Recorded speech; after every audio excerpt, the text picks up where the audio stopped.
Minahal kong mga sugbuanon, alang sa daghan kanato, ang kapaskuhan ning tuiga, giubanan og dakong kahingawa.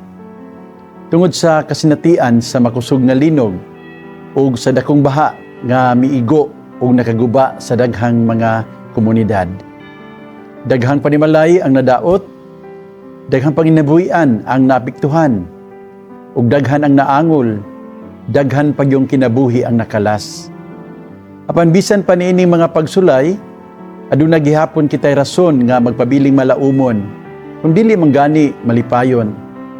Paglipay kita tungod kay ang Dios mipili sa pagpuyo uban kanato, dili diha sa kaharuhay, kundi diha sa mga pagsulay. Ang bata sa pasungan, natawo taliwala sa kalisdanan, ug ang iyang pag-abot nagpamatuod nga ang Dios dili gayon mubiya sa iyang katawhan. Sa atong labing mangitngit nga yugto, siya mas nahimong labing duol kanato.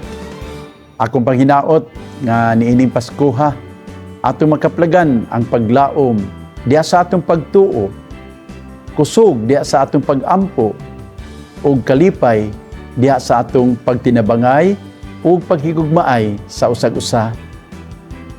Samtang magtinabangay kita sa pagtukod, pag-usab sa atong mga panimalay ug panginabuhian, hinaot nga ato usab nga palig-unon ang atong pagsinabtanay ug pag-inunungay sa usag-usa.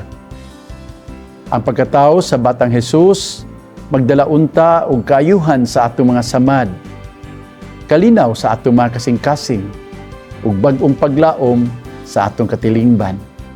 Mga igsoon, kini si Bishop Abet, ang inyong obispo ug amigo. Moingon kaninyo, malipayong Pasko.